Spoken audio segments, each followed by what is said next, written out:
Hi, in this video, we want to take a look at creating synthetic multinomial data with rows in R.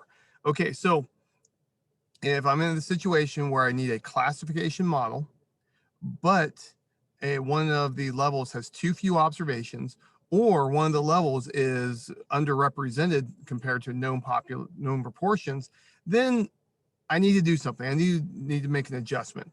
So my options are to change weights, which is probably the best way, upsample the so that's resampling, repeating observations in my data set, downsampling, reducing other levels to get the proportions that I want. That's probably my second choice, or create synthetic data, which is honestly my last choice of the group. In general, it's better to use weights for this type of situation, but sometimes weights is not feasible. For example, if I have very, very few observations in the minority case, it really doesn't make sense to keep on using those multiple times in like an upsampling, or if I do a downsampling, I'm throwing out a lot of data. So it's maybe not the best way to go. Another reason why we wouldn't use weights is if the desired supervised learning model does not have, there does not use weights in it, which sometimes happens depending on the implementation of the code, then I might not have that option at all. So we'll go ahead and go through using synthetic data. Now, all right, so I personally think that this is a bad way to go most of the time. I think that there are other options, but we need this in our tool belt in case this situation arises. We will always want to be able to handle any type of difficulty that comes up. All right, so one thing that I want to stress to you is that we never want to go crazy with the amount of synthetic data that we have. If I'm going to use synthetic data, I really think you should cap it to about a 1-to-1 original data to synthetic data for that particular level of the data. Otherwise, you're polluting out the actual results. If you have, so for a particular level that you generate synthetic data for, if you do more than 1-to-1, you're really putting a lot of emphasis on that synthetic algorithm, and which is risky. But sometimes that might be the best thing that we can do given very few observations if I'm in a position where I have to build a predictive model. All right, so for this example, we're going to use the oil data set from the Carrot package.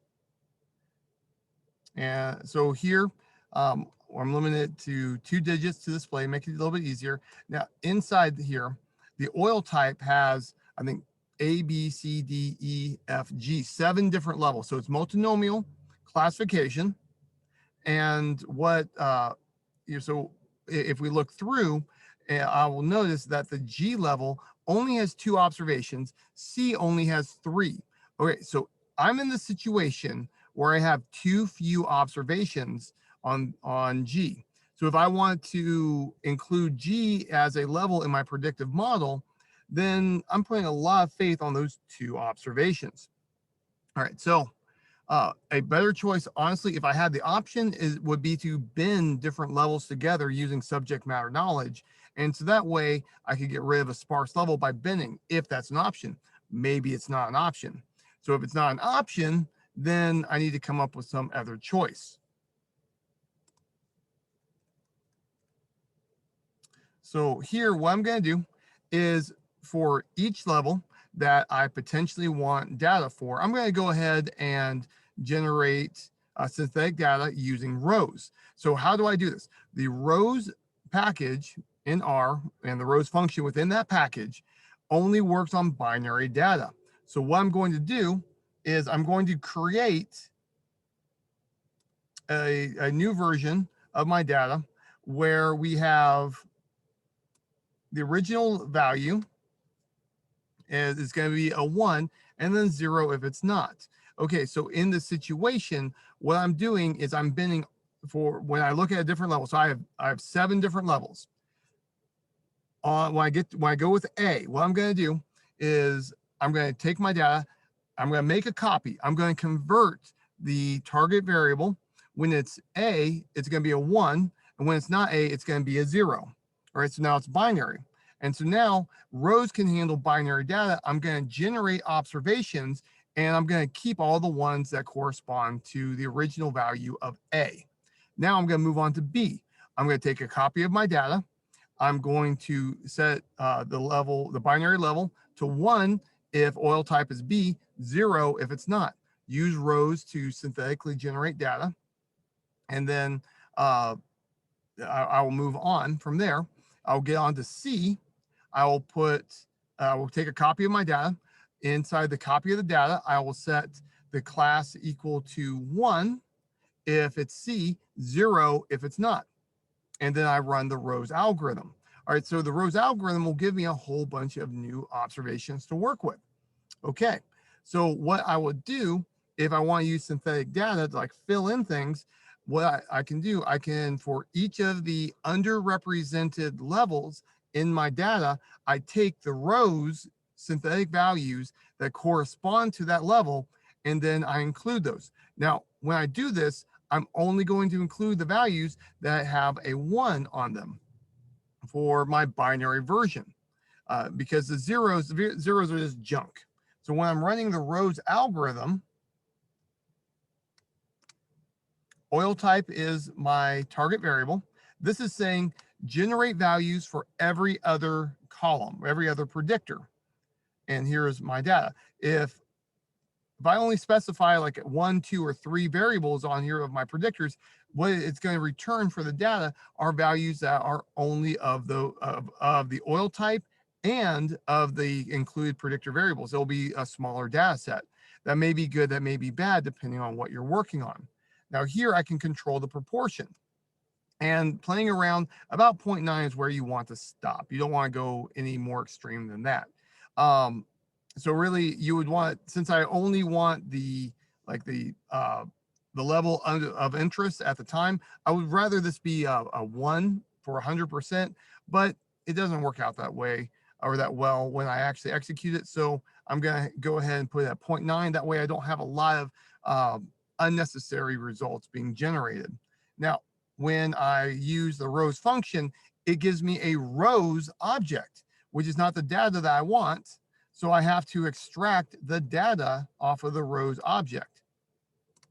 Now in this step, what I'm doing is I'm only getting the level of what's of interest. And then I'm getting rid of all the ones that have a different oil type, which was 0. And they were all binned into the 0 level when I did the binary. Now here, what I'm doing is I'm making sure that the representation of my data is going to be consistent with the original data set. And then I have all my data, and I'm just going to go ahead and put it into one big data set. Now, something about this is that now I have synthetic data throughout. Really, I don't want to rely on this. I don't want to depend on this if I can. I want to use the original data as much as possible, but if I'm just like out of luck without data to work with and I don't have other options, this is a way to go. Now, a problem with the rows function is that it creates more extreme values than we'll see in the data. If I generate a lot of observations, you're going to have some that are outside the range of what's observed. So if I do this, here's the original data, and here's the synthetic data. You'll notice that I have negative values in here.